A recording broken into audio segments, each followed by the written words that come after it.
Bonjour à tous, on se retrouve pour un nouveau Texama Show, c'est le Texama Show 169, nice. Et du coup, on se retrouve pour l'actualité informatique et technologique de la semaine.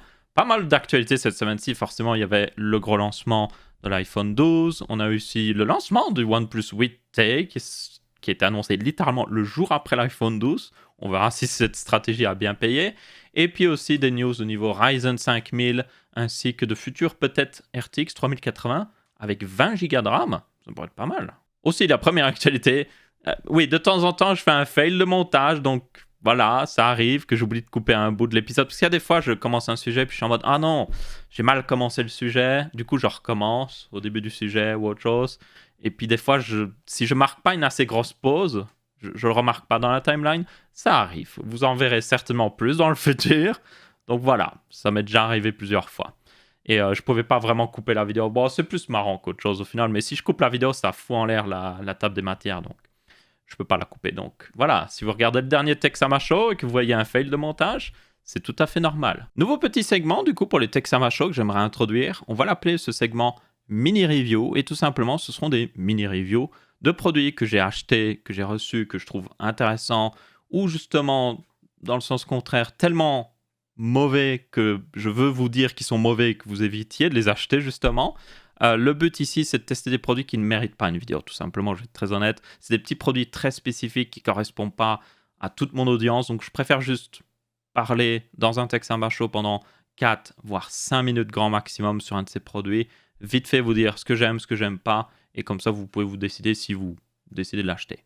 Aucun des produits que vous verrez dans la mini-review est sponsorisé, je tiens à vraiment le préciser ici. Donc, tout ce que vous avez comme avis ici, c'est mon avis vraiment en mode oui, j'aime bien ce produit ou je l'aime pas. Et bien souvent aussi, vous aurez des produits que j'ai achetés par moi-même. Donc, voilà. Donc, le premier produit pour cette première mini-review ici sera le Slim Folio Pro de Logitech. C'est un accessoire qui vous permet de rajouter déjà une protection à votre iPad, mais aussi un clavier à votre iPad, ce qui est plutôt pratique. Donc, cet accessoire ici, donc, comme le nom l'indique, c'est la version Pro, donc c'est pour les iPad Pro. Ils en ont aussi pour les iPads de taille normale, donc voilà, tenez-en compte. Mais ici, moi, j'ai testé la version Pro. Alors, qu'est-ce que j'aime bien avec ce clavier? Il protège plutôt bien l'iPad, ça c'est un assez grand avantage. Il est plutôt facile à installer, il marche très bien selon moi, les fonctionnalités comme elles sont faites, en tout cas le fait de rajouter un clavier marche très bien. Donc vous mettez l'iPad en haut et vous pouvez le mettre en mode tente, comme souvent ça s'appelle, un petit peu comme les surfaces, et vous voyez que ça fait un triangle derrière, et ça tient très bien. Genre il y a un aimant juste ici qui maintient en place ici, et ça marche extrêmement bien. Et même sans l'iPad dedans, rien que genre la case, j'allais dire le nom en anglais, rien que le boîtier, on va dire, qui maintient l'iPad, a beaucoup de rigidité par soi-même. Donc ça, c'est vraiment génial. Le clavier en tant que tel est très bien supporté dans iOS, donc ça c'est un gros point positif. Après, le truc c'est comme vous le voyez, il n'y a pas de trackpad. Et ça a été une des nouveautés justement des iPads récemment, c'est qu'ils supportent les trackpads maintenant. Et la raison pour laquelle c'est pas le cas, c'est tout simplement parce que Logitech travaille avec Apple et du coup ils font certains trucs que Apple ne veulent pas forcément faire, ou juste avoir un peu plus de diversité. Mais les meilleurs trucs, justement, le clavier full professionnel pour les gros iPads, ça c'est réservé par Apple. Donc il y a une version trackpad, mais le clavier d'Apple il coûte 400 € pour l'iPad Pro 12 pouces. Donc yep, c'est extrêmement cher. Donc ouais, ça... Ici, si vous voulez juste le clavier, c'est certainement la meilleure alternative par rapport à ce que offre Apple, si vous voulez quelque chose qui marche aussi bien que l'accessoire officiel Apple en tout cas. Maintenant, qu'est-ce que je n'aime pas? Il appelle Slim, mais soyons honnêtes, c'est pas très slim, franchement. C'est même pas du tout slim. Je sais pas pourquoi ça s'appelle Slim Folio. Il devrait juste l'appeler Folio Pro, franchement, parce qu'il y a quand même de l'épaisseur. Aussi, vous devez le recharger. Bon, c'est un désavantage, mais aussi un avantage. C'est-à-dire que ça prend pas la batterie de l'iPad, mais vous devez quand même le recharger. Et vous pouvez pas recharger via l'USB type C ici l'iPad en même temps. Donc, vous devez avoir soit de brancher l'un puis l'autre, ou alors avoir deux câbles pour les brancher en même temps si vous devez les recharger en même temps. Autre désavantage, il n'a pas de trackpad. Ça, j'ai un petit peu dit, mais je tiens quand même à le préciser. Et aussi, quand vous l'utilisez, et c'est ça pour moi le plus gros deal breaker en mode tablette, mais le truc c'est que Mais l'iPad est là. On voit d'ailleurs, on voit la forme où il y a normalement la caméra juste ici. Euh, mais quand vous l'utilisez en mode, oh, je vais l'utiliser comme une tablette, vu que l'iPad reste une tablette, et personnellement, c'est comme ça principalement que j'utilise. Je lis beaucoup d'articles, je lis beaucoup de mangas et aussi des livres dessus. C'est même le deuxième appareil que j'utilise le plus. J'utilise plus que mon téléphone, c'est pour dire. Donc j'aime beaucoup justement les tablettes. Je sais que tout le monde n'est pas très tablette, mais moi j'aime assez bien les tablettes. Et yep, quand vous l'utilisez comme ça, vous avez le clavier derrière. Donc c'est pas très satisfaisant à tenir. Aussi, il y a ça qui traîne derrière en mode allez, je bouge comme tu veux. On peut pas utiliser, d'ailleurs ça c'est le petit truc magnétique qui maintient fermé. Vous pouvez pas l'utiliser pour garder le clavier fermé. Parce qu'il y a enfin, pour garder le truc fermé, parce qu'il y a le clavier de l'autre côté. Donc, en gros, c'est vraiment pour les gens qui veulent le clavier sur l'iPad, sans le trackpad, et moins cher que l'accessoire officiel d'Apple. C'est vraiment le cas d'utilisation que je vois. Et autre désavantage, c'est pas dur, mais c'est pas facile d'enlever l'iPad de cette protection. Du coup, vous pourriez pas vous dire oh, ben, j'utilise en mode clavier, ok, puis j'enlève vite l'iPad et puis j'utilise comme un iPad, justement. Non, franchement, vous ne pourrez pas le faire comme ça. Si vous le mettez sur votre iPad, vous amusez pas à l'enlever tout le temps. Vous le gardez ou vous le gardez pas. Et personnellement, ben, c'est un deal breaker pour moi parce que ben, j'utilise pas mon iPad comme ça, tout simplement. L'accessoire Apple me correspondrait beaucoup mieux parce que vous pouvez littéralement le retirer et l'utiliser en mode iPad, justement. Le problème, c'est que ça coûte 400 balles, donc non merci. L'iPad coûte déjà très cher, donc j'ai pas envie de payer encore plus cher pour un accessoire qui est très bien, mais qui est trop cher, justement. Je regarde d'ailleurs vite fait le temps, j'ai mis un peu plus de 6 minutes, apparemment, mais j'ai aussi expliqué ce que c'était les mini-reviews, donc voilà. Mais j'essayerai de garder en dessous de 3-4 minutes pour les prochains. Je vous dirai vraiment vite fait point positif, point négatif. Et ben, vite fait, voilà. Et aussi vous dire d'où vient le produit. Ça, je tiens à toujours le préciser. Donc là, en particulier, le SimFolio Pro m'a été envoyé par Logitech. Donc j'ai le droit de le garder. Mais personnellement, il ne me correspond pas trop à mon utilisation. Donc, yep. Du coup, la première actualité qui a évidemment dominé à peu près beaucoup de sites de news, c'est évidemment le lancement des iPhone 12, ou plutôt la présentation. Ils sont d'ailleurs normalement précommandables dès maintenant, s'il y en a un qui veut en précommander un. Il y en a en réalité un qui est très intéressant, on va directement même aller vers lui. Bon, déjà, iPhone 12, c'est globalement l'iPhone 11 avec quand même des améliorations sympathiques, mais ça reste un iPhone 11 selon moi. Il y a évidemment le nouveau design avec les bords fins comme l'iPad. C'est principalement le grand changement extérieur que vous verrez. Vous avez aussi la réintroduction de MagSafe, qui était, pour information, un connecteur magnétique pour les Mac qui permettait de juste, hop, vous approchiez le connecteur, ça se connectait automatiquement et vous pouviez recharger votre Mac. Et si vous enleviez votre Mac, vous restiez pas accroché, ça se déconnectait automatiquement. C'était très pratique. Évidemment, maintenant, ils utilisent l'USB type C et du coup, il n'y a plus MagSafe, mais voilà. Et du coup, ils l'ont réintroduit pour les iPhones où vous avez des aimants à l'arrière et vous pouvez juste plop, le mettre sur un chargeur sans fil et tout ça. C'est peut-être aussi une solution pour, si vous vous rappelez, à une époque, ils voulaient faire un système de chargement sans fil Apple avec tellement de coils de chargement, donc tellement de mécanismes pour recharger le téléphone dans la base que c'était trop compliqué parce qu'ils voulaient faire en sorte de pouvoir placer le téléphone n'importe où sur une surface et que ça recharge. Alors que normalement, les chargements sans fil, si vous en avez un, il faut le placer à peu près au bon endroit. Vous avez un peu de marge, mais c'est à peu près au bon endroit. Apple voulait juste, oh, vous avez une surface, vous posez, c'est bon. Évidemment, ça s'est pas fait. C'était trop compliqué d'un point de vue design et tout. Peut-être dans le futur, ils pourront le refaire, mais pour le moment, voilà. En attendant, le MagSafe est selon moi une bonne solution parce que comme il y a des aimants, vous avez juste à approcher de la zone où il y a les aimants et puis pouf, d'un coup ça va se connecter et puis vous n'avez pas besoin de vous en préoccuper. Donc selon moi c'est pas mal, ça c'est une nouveauté assez sympa. Et du coup je vais en arriver directement selon moi vers le truc le plus intéressant honnêtement. Ils ont introduit 4 iPhones, donc on a les 2 modèles Pro, donc un modèle plus petit, un modèle plus grand comme d'habitude. Le modèle de base en quelque sorte qui s'appelle juste iPhone 12 et aussi l'iPhone 12 mini. Et le mini, il est très intéressant parce que il est vraiment petit. Il fait 5,4 pouces au niveau de sa diagonale d'écran. Et comme c'est un écran qui est vraiment qui va jusqu'au bord du téléphone, se dire que le téléphone est vraiment très petit. Pour information, il est même plus petit que les écrans, enfin que un iPhone, des anciens iPhones avec des écrans de 4,7 pouces. Il est un peu plus petit dans certains aspects. Donc, c'est-à-dire que c'est vraiment un tout petit iPhone, mais il a exactement les mêmes specs que l'iPhone 12. Donc, il a la même puce A14, qui est aussi une des nouveautés de ces iPhones. Il a aussi le même setup niveau caméra. Il a évidemment une plus petite batterie, par contre, ça, c'était le truc à sacrifier, forcément. Mais ouais, ça pourrait être très intéressant pour beaucoup de gens. Je pense il y a des gens qui ne veulent pas des énormes smartphones dans leur poche. Ils veulent juste un smartphone qui passe facilement. Et pour eux, c'est vraiment le téléphone qui leur correspondrait le mieux. Donc ouais, ça c'est plutôt une bonne chose selon moi. Apple a bien fait de le faire parce que littéralement, il n'y a aucune marque qui avait... Allez, il y avait Sony à l'époque qui faisait des versions mini. Et depuis, franchement, il n'y a plus aucune marque qui fait vraiment des bons téléphones, mais tout petits en termes de taille. Donc, yeah, franchement, ça, c'est quelque chose que, selon moi, Apple a toujours un avantage par rapport à beaucoup d'autres marques sur le marché.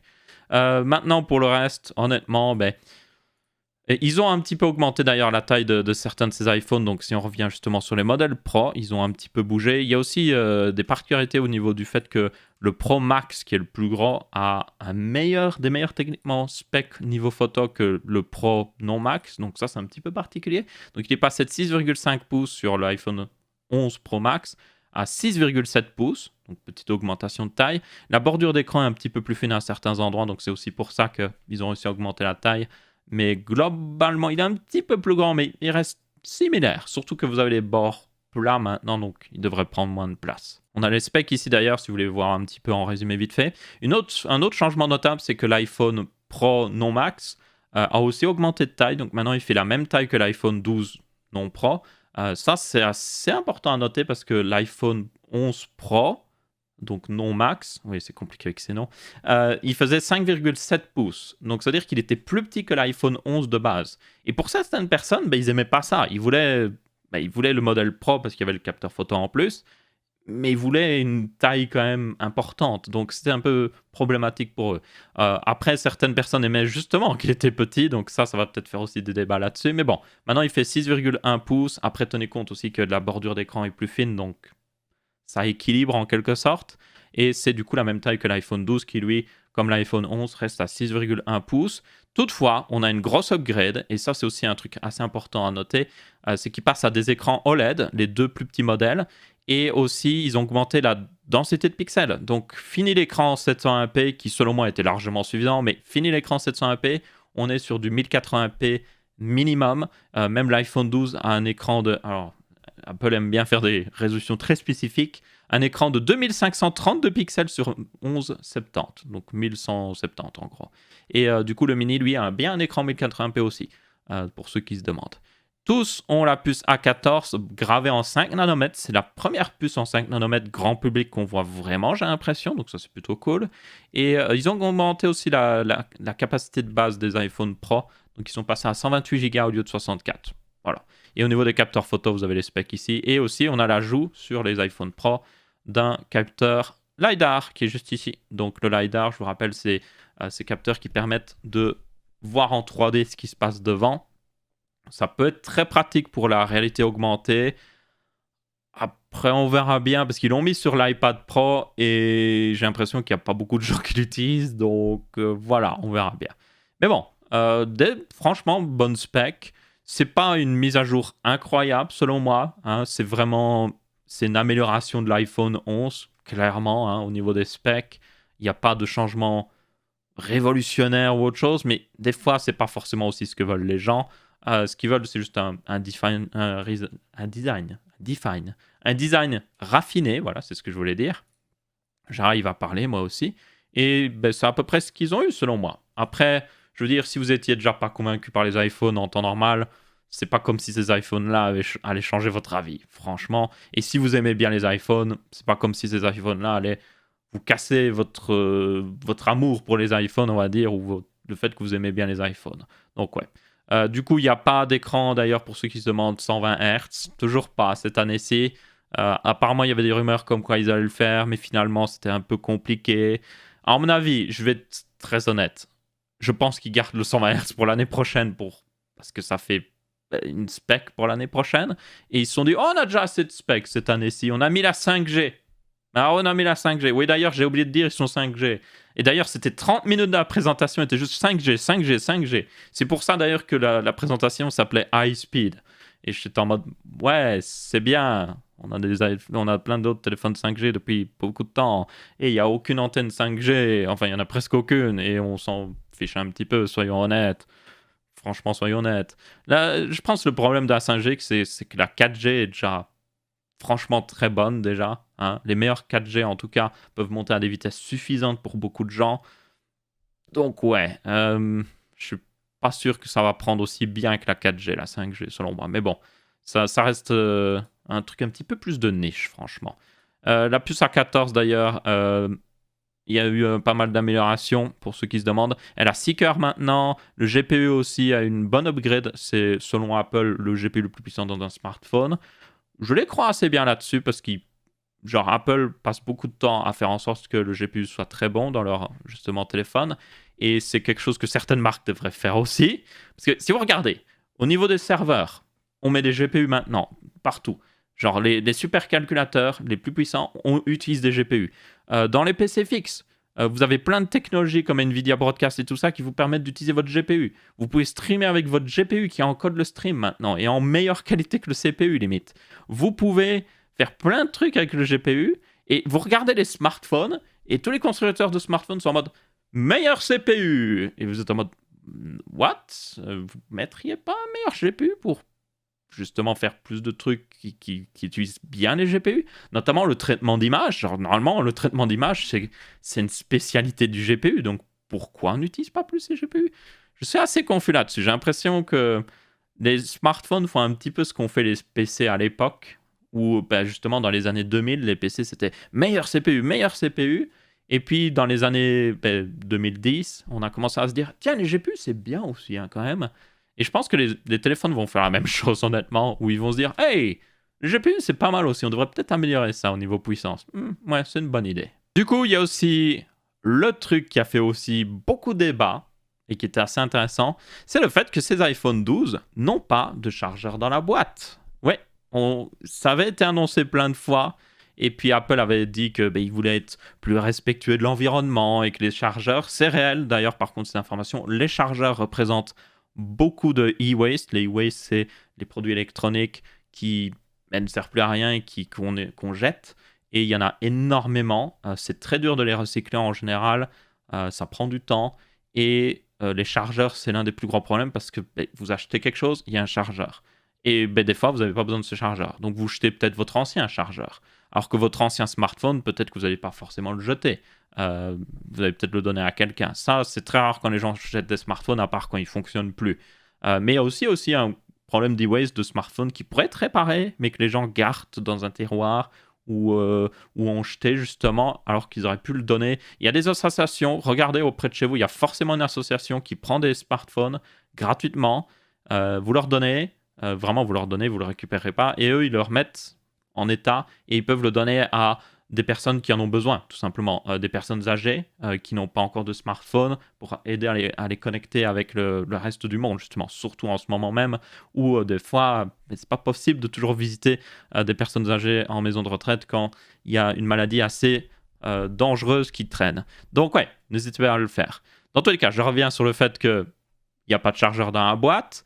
Et du coup, beaucoup de gens se sont moqués un petit peu d'Apple pour ça, surtout les autres marques un petit peu, y compris OnePlus, juste après on le verra. Il y a aussi des gens qui se sont moqués d'Apple parce qu'ils ont inclus quand même un connecteur Lightning, genre un câble, pour que vous puissiez connecter votre téléphone à un chargeur existant ou à votre Mac par exemple. Et le truc, c'est que ce connecteur, c'est un Lightning vers USB type C. Et du coup, les gens étaient en mode, mais attendez, les anciens chargeurs iPhone, ils étaient en USB type A. Donc ça veut dire que si vous aviez un ancien iPhone et que vous passez à ce nouvel iPhone, votre chargeur, vous ne pouvez pas l'utiliser. Et du coup, beaucoup de gens se sont moqués d'eux pour ça. Et selon moi, c'est vrai. Mais après, si vous aviez votre ancien chargeur, vous avez aussi votre ancien câble Lightning. Donc vous pouvez quand même utiliser votre ancien chargeur. Je pense que certaines personnes ont été un peu médisante là-dessus en disant ouais, c'est inutilisable. Mais si, parce que Apple part du principe que les gens, quand ils ont un iPhone, ils ont un Mac. Si vous avez un Mac, les nouveaux Mac ont des ports USB type C. Donc ça va permettre de connecter votre iPhone à votre ordinateur portable. Ou éventuellement aussi à la brique de chargement de votre ordi portable est certainement en USB type C aussi maintenant. Donc vous pouvez charger aussi votre iPhone avec ça. Ou si vous avez un iPad, vous avez aussi la brique de chargement Apple en USB type C avec un connecteur USB type C sur la brique et que vous pouvez connecter à votre iPhone. Donc Apple, il faut toujours partir de ce principe-là. Apple, il pense que tout le monde est dans leur écosystème à fond. Donc, ils ont un Mac, ils ont un iPad peut-être, ils ont tout, quoi. Et donc, forcément, si vous avez tout, un connecteur USB type C vers Lightning, c'est pas si logique que ça. Mais c'est clair que c'est un peu ridicule quand on y pense. Vu que, voilà, ça le rend un petit peu en partie inutilisable. Mais bon, vous pouvez toujours utiliser votre ancien chargeur d'iPhone, c'est toujours du Lightning, ça marchera. Mais bon, il y a aussi le problème de l'hypocrisie, parce que soyons honnêtes, les iPhones ne sont pas les smartphones les plus faciles à réparer. Et du coup, ça va un petit peu à l'encontre de le respect de l'environnement, de ne pas pouvoir réparer facilement un iPhone. Donc ça, c'est un peu ironique. Il y a apparemment pas mal de débats internes au niveau d'Apple là-dessus, où il y a deux camps chez Apple. Il y a le camp qui veulent rendre les smartphones plus facilement réparables. Et il y a le camp de non, il ne faut pas les rendre facilement réparables. Je pense que selon moi, le camp de facilement réparables devrait gagner parce que ça va littéralement à l'encontre de leur message. Alors vous allez me dire, c'est pas la première fois qu'une marque est clairement hypocrite dans leur message. On est d'accord. Mais ouais, ce serait, selon moi, ça leur mettrait un avantage par rapport à aussi leurs compétiteurs, justement. Oui, ils vont peut-être perdre des ventes de nouveaux iPhones parce qu'on peut réparer les anciens, mais ils vont garder des clients fidèles. Si je sais que je peux acheter un iPhone parce que je vais pouvoir facilement le faire réparer et tout ça, ça me donne envie de l'acheter parce que ça me dit, oh, c'est un smartphone que je pourrais garder dans le temps. D'ici 5 ans, je peux remplacer la batterie sans aucun problème et lui donner, hop, un petit coup de jeunesse. Donc ouais, Apple, c'est ce qu'ils devraient faire. Mais est-ce qu'ils vont le faire forcément? Je ne sais pas. En tout cas, il y a un gros problème d'hypocrisie là-dessus, forcément, parce que très difficile de réparer. Aussi, il y a l'hypocrisie, selon moi, un petit peu au niveau du Lightning. Quand l'USB Type C a commencé à apparaître, Apple fait partie du consortium qui a fait l'USB Type C. Ils sont associés à toutes les autres marques du marché pour dire ce qu'ils devraient avoir dans l'USB Type C et tout. Et ils l'utilisent sur leur appareil, sauf l'iPhone. Et vous pourriez vous dire, ah, mais c'est pour pas que les gens jettent leurs accessoires en Lightning et tout ça. Oui, mais s'ils l'avaient fait plus tôt, les gens seraient déjà sur des accessoires en USB Type C qui vont avec leur iPad, avec leur n'importe quoi d'autre Apple. Et du coup, oui, ça aurait fait un petit peu d'e-waste à cette époque-là, mais ça va faire, selon moi, beaucoup plus d'e-waste d'avoir attendu. Et au final, que quand le Lightning va finir par disparaître, parce que vous le savez que ça va arriver, la rumeur, c'est que Apple pourrait juste retirer le port Lightning et ne plus avoir de port sur leur iPhone. Comme ça, il est full water resistance. Quel courage. Et du coup, vous chargez en sans fil, tout simplement. Donc j'espère pour vous que votre iPhone sera facilement réparable parce que ouais, si vous pouvez plus rien connecter, bonne merde, franchement. Dans tous les cas, c'est ce qu'ils semblent vouloir faire. Et si c'est le cas, tous les trucs Lightning à la poubelle. Et du coup, on aura quand même eu le problème d'e-waste. Donc je suis en mode, ouais, ils auraient dû passer à l'USB Type C. Dès que ça a été introduit vraiment sur le marché, ils auraient dû, oh ok, on passe à l'USB Type C. Ok, on perd. C'est ça aussi le problème, c'est qu'ils perdent les marges de prix qui sont sur le Lightning. Parce que tout ce qui est Lightning, si vous achetez quelque chose Lightning, Apple a une part là-dessus. Parce qu'il faut être certifié Lightning pour vendre des produits Lightning. Donc si vous avez acheté un chargeur Lightning qui n'est pas d'Apple, il a été certifié par Apple et du coup, il y a une partie du prix qui revient littéralement dans la poche d'Apple. Et pas une petite partie. Donc ouais, je pense que c'est principalement pour ça. Mais encore une fois, hypocrisie selon moi pour l'environnement parce que ça va un petit peu à l'encontre. Mais bon, c'est pas grave. On verra bien ce qu'ils feront dans le futur, quoi qu'il arrive. C'est des téléphones intéressants. Mais tout n'est pas parfait avec, comme d'habitude. C'est toujours un petit peu le problème des iPhones, mais aussi le problème de toute façon de tous les smartphones d'une manière générale. Ensuite, toujours au niveau smartphone, OnePlus a présenté le OnePlus 8T avec un écran 120 Hz, chargement jusqu'à jusqu'à 65 watts. Et du coup, c'est un peu le remplaçant. Alors, c'est un peu particulier. Il se place en grand entre le OnePlus 8 et le OnePlus 8 Pro. Parce que mais il n'y a pas de OnePlus 8T Pro en réalité. Et ils remplacent juste ici le OnePlus 8. Ils avaient déjà fait ça dans l'an passé, mais ce qu'ils faisaient, c'est que certains marchés avaient un modèle et certains marchés avaient l'autre modèle. Ici, non. Il y a un seul smartphone pour tout le monde. Il y a quand même une petite différence, on en parlera après, mais il y a un seul smartphone pour tout le monde et c'est plus simple et efficace. Et du coup, comme j'ai dit, c'est une version améliorée du OnePlus 8. Donc, notamment, on passe à du 120 Hz par rapport aux 90 Hz. La batterie passe à 4500 mAh. C'est d'ailleurs deux batteries techniquement de 2225 mAh. Et en gros, grâce à ça, ils peuvent recharger les deux batteries en même temps et avoir du 160, j'allais le dire encore, avoir du 65 watts de chargement parce qu'en fait, chaque batterie est à 30 watts de chargement en gros. Warp Charge toujours, donc où ils essayent de faire en sorte que c'est plutôt la brique de chargement qui chauffe plutôt que le smartphone. Toujours un bon avantage. Après, le smartphone chauffe quand même un petit peu avec 65 watts d'énergie qui lui arrive dedans, mais bon. Et globalement, ce qui a surtout changé, c'est un peu le design. Donc, on retourne à un écran plat. Donc, enfin, OnePlus a compris que les gens ne voulaient pas un écran curvé sur les côtés. Donc, full écran plat. Il fait 6,5 pouces, qui selon moi est à peu près la bonne taille. Donc, c'est à peu près la même taille que le OnePlus 7T que j'ai ici. Et qui a aussi un écran plat. On a toujours par contre le hole punch pour une caméra. Au moins, c'est juste une caméra et pas deux, ce qui selon moi sert à rien. Donc, ça, c'est aussi une bonne chose. Et oui, d'ailleurs, toujours Snapdragon 865, pas de Snapdragon 865 Plus, ou en tout cas, genre, dans leur présentation, ils n'ont pas dit le plus, donc à mon avis, c'est pas le plus. Jusqu'à 12 Go de RAM et jusqu'à 256 Go de stockage. Ça, c'est le plus gros, mais évidemment, il y a un modèle à 128 Go de stockage et qui a 8 Go de RAM. Et le plus intéressant, selon moi, avec ce smartphone, honnêtement, c'est le fait que, bon, déjà, il sort avec Android 11, c'est le premier, et surtout le prix. Alors, ça va être très particulier. Si vous êtes habitué de regarder des YouTubers tech anglais, ce smartphone, certains sont mitigés dessus. Pour la simple et bonne raison qu'aux États-Unis, il coûte 749 $, sans les taxes, parce que c'est toujours le prix américain.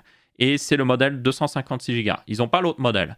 En Europe, nous, on a les deux modèles vendus, et le premier modèle, avec 8 Go de RAM et 128 Go de stockage, commence à 599 €.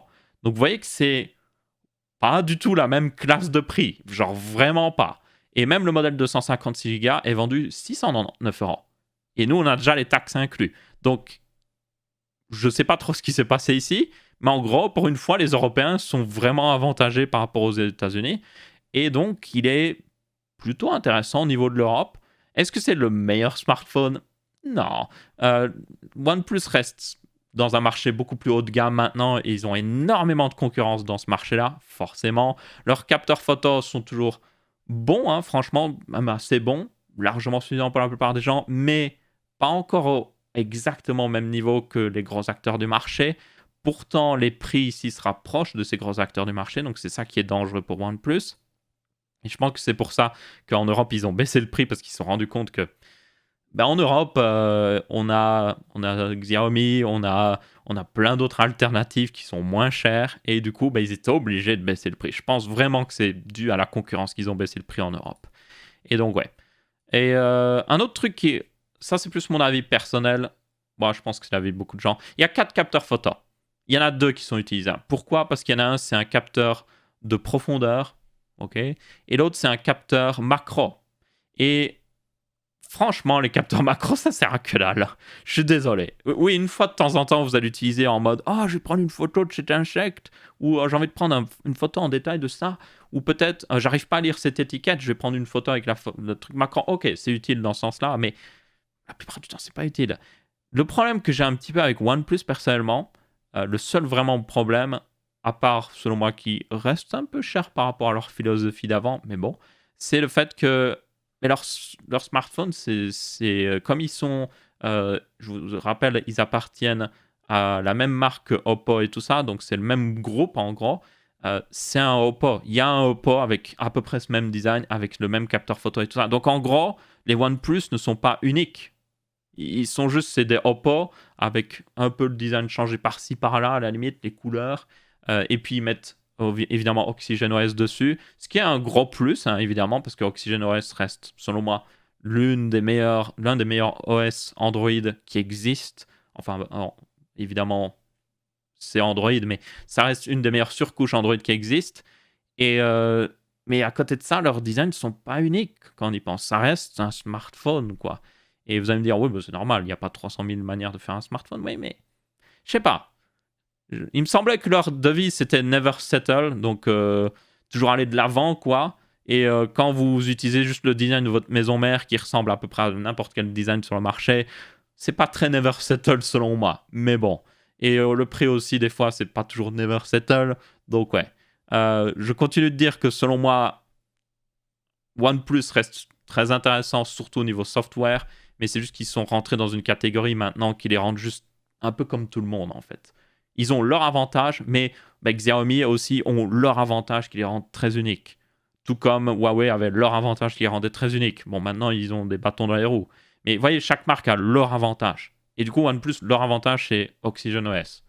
Mais pour le reste, ils sont un peu comme tout le monde, quoi. Ensuite, on passe au niveau un petit peu hardware.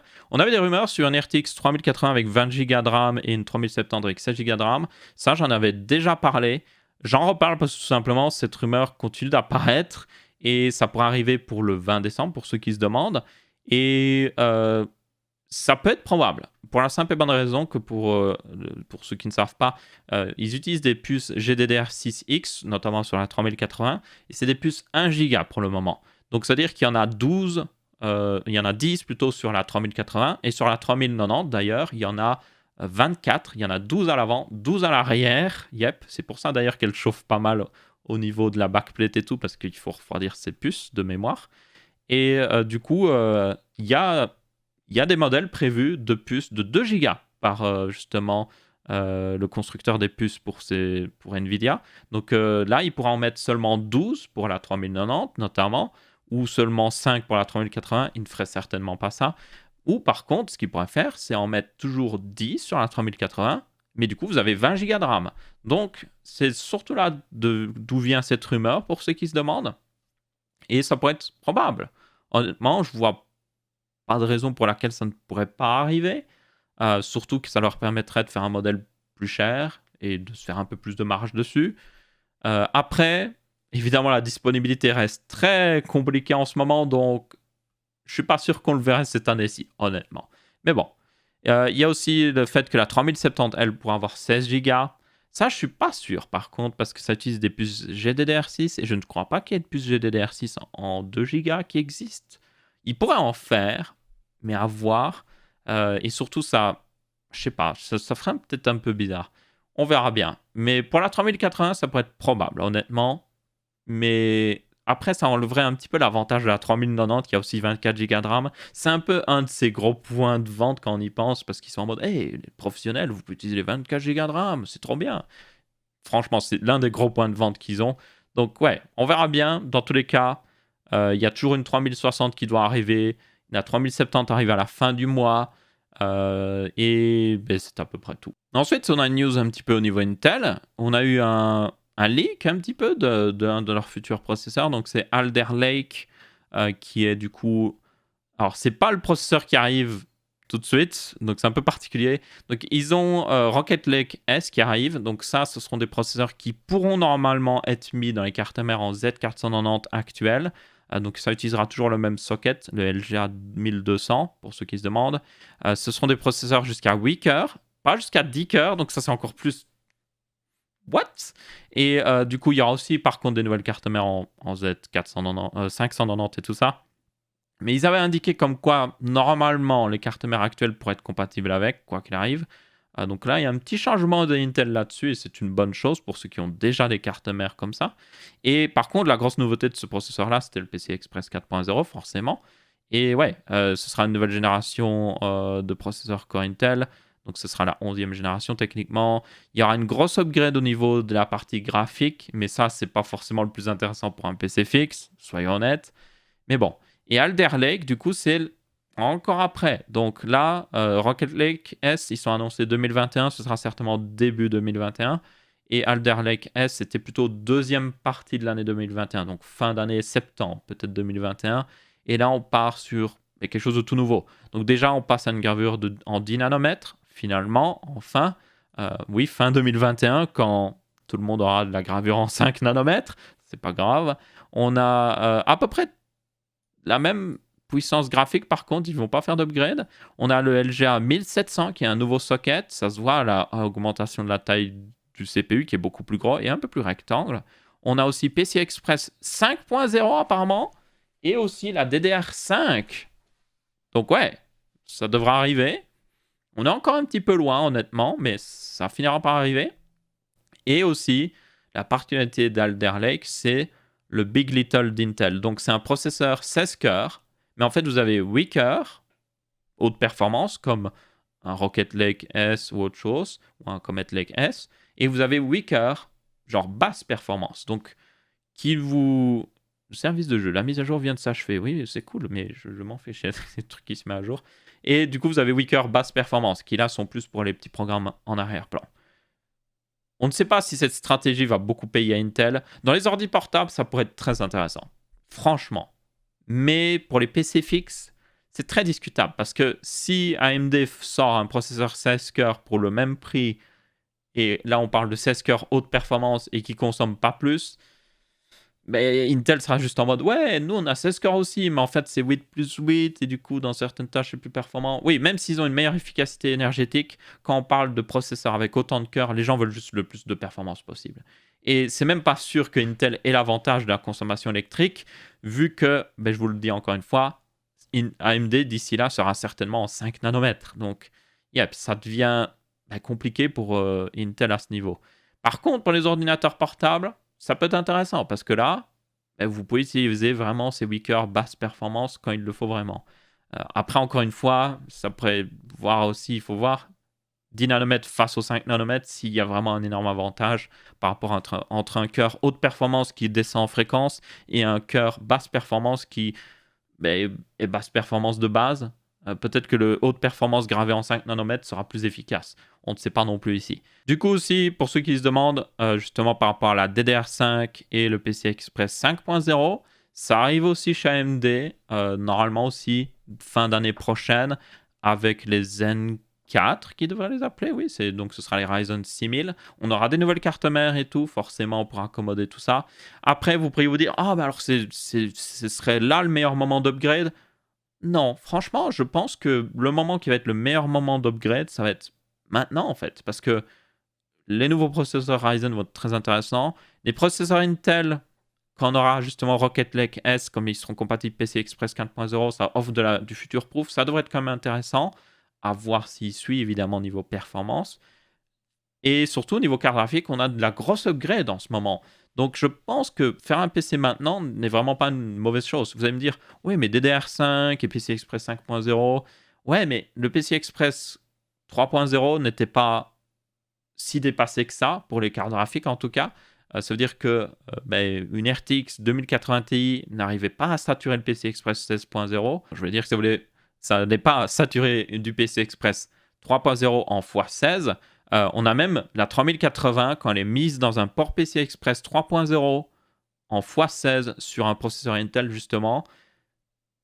Il n'y a pas une énorme dégradation de performance. Il y a un petit peu de perte, 1%, 2%, mais ça va encore. Donc, le PCI Express 5.0, je vais être très honnête, pour les cartes graphiques, ce ne sera pas utile tout de suite. Pour les SSD, par contre, là, ça pourrait être très intéressant. La DDR5, par contre, devrait être très intéressante d'un point de vue performance, par contre. Là, soyons honnêtes. Mais si vous avez déjà de la bonne DDR4, c'est aussi le problème, c'est quand la DDR4 est sortie, par exemple, pour information, la DDR4 commençait quand elle est sortie à 1800 MHz ou à 2133 MHz, qui est encore un peu la base en ce moment d'ailleurs. Et la DDR3 en fin de vie pouvait monter à plus de 2000 MHz. Donc en gros, vous n'aviez pas forcément toujours dans tous les cas une upgrade de performance en passant à la DDR4, si vous aviez déjà un bon kit en DDR3. Et ça va être certainement la même chose avec la DDR5. C'est pour ça que je vous dis que c'est le futur, clairement, mais c'est le futur plutôt pour 2022. Donc si vous changez de PC en 2022 ou vous allez changer fin 2021, oui, là vous attendrez à ce moment-là. Mais si vous êtes en mode oh, je vais attendre la fin 2021 pour changer de PC, si vous avez déjà un très bon PC et qu'il vous convient très bien, oui, attendez. Mais si vous devez vraiment changer de PC, ce serait stupide d'attendre 1 an littéralement pour une technologie qui va coûter plus cher à la sortie, parce que la DDR5 va coûter certainement beaucoup plus cher que la DDR4. et aussi le PCI Express 5.0 qui vous donnera aucun avantage parce que toutes les cartes graphiques qui seront déjà sorties ne seront même pas compatibles. Enfin, elles pourront être mises dans le slot, mais elles ne supporteront pas le PCI Express 5.0 pleinement. Donc, en gros, je vous le dis, le meilleur moment pour acheter un PC selon moi, ça va être maintenant, quoi qu'il arrive. Mais oui, la DDR5 et le PCI Express 5.0 arrivent et ça va être des très bonnes technologies. Et enfin, une petite news très rapide, vous avez des écrans complètement overkill 4K qui commencent à arriver. Vous avez le PG32UQX en 4K 144 Hz avec un écran mini LED. Mini LED, c'est une nouvelle technologie pour ceux qui se demandent. Donc ça permet d'avoir les avantages un petit peu de l'OLED. Notamment, vous avez énormément de zones où vous pouvez éteindre les pixels de l'écran, vraiment les éteindre et du coup avoir un taux de contraste parfait comme le OLED, mais vous n'avez pas les problèmes de l'OLED avec le burn-in et tout ça. Ces écrans-là, par contre, coûtent très cher. Donc, cet écran-là que vous voyez, qui a des specs de rêve, franchement, il y aura aussi certainement G-Sync, HDMI 2.1, normalement, j'espère. Je suis pas sûr normalement, il devra l'avoir, j'espère. Oui, HDMI 2.1. Donc vraiment tout ce qu'il faut, G-Sync, tout le temps là, IPS, 144 Hz, 4K, il devrait coûter genre extrêmement cher. Apparemment le prix qui est donné en yuan actuellement, qui est le prix coréen si je me souviens bien, je suis plus sûr, c'est 42 999 et ça correspond à 6400 $, donc je suis en mode what? Alors ça sortira certainement pas à 6400 $, je le verrai plutôt à 3000, 4000 $ certainement, mais c'est très cher, donc... Moi, l'avantage que je vois là-dessus, c'est que quand vous avez des énormes écrans comme ça qui sortent, les écrans d'ancienne génération baissent de prix et du coup, vous pouvez les acheter pour moins cher. Donc, ceux qui étaient les pauvres écrans qui étaient en 4K 120 Hz, vous pourrez les acheter moins cher. Donc, ouais. Moi, c'est toujours l'avantage que je vois quand il y a un énorme écran qui sort. Je me dis, les anciens écrans haut de gamme vont baisser de prix. Nice. Et il y a aussi des écrans milieu de gamme qui vont sortir avec les specs de l'ancien haut de gamme. Nice. Donc ouais, moi j'ai hâte de passer à du 4K 120 Hz notamment, parce que le 1440p j'aime beaucoup, mais surtout j'aimais beaucoup le 21/9 parce que j'avais de la place sur mon écran pour faire le montage notamment. Mais le 1440p en 16/9 c'est trop petit pour le montage des fois franchement. Vous pourriez me dire, passe en 21/9. Oui, mais le problème c'est que le 21/9 pour enregistrer des vidéos en 16/9 c'est problématique. Donc, il faut faire des profils, changer de résolution tout le temps, c'est très embêtant. Et vous profitez même pas de votre écran quand vous voulez vraiment jouer. Et du coup, le 4K, ce sera un bon compromis pour moi, parce que 4K, plus de pixels, donc plus de choses affichées à l'écran, mais toujours en 16/9. Donc ouais, j'attends vraiment un bon écran, pas trop cher en 4K 120 Hz. Il va en avoir certainement. J'aimerais un 32 pouces certainement, pendant que mon téléphone continue d'envoyer des notifications. Je vous jure. Donc ouais, 32 pouces, ce serait une bonne taille, mais j'ai vu des 43 pouces aussi que j'étais en mode, 43 pouces, ça pourrait être pas mal. J'ai la place, je peux le reculer et qu'il soit à une bonne distance pour que je sois pas trop près non plus. Donc, on verra bien. Certainement 32 pouces. Ce serait un peu overkill 43 pouces. Mais en même temps, 43 pouces, c'est pas mal aussi. Enfin bref, dans tous les cas, on va rester là pour ce Texama Show aussi. Du coup, si vous avez bien apprécié ce Texama Show 169, n'hésitez pas à laisser votre avis, que ce soit en pouce bleu, pouce rouge ou en commentaire. On se retrouvera pour un prochain, je vous dis ciao ciao.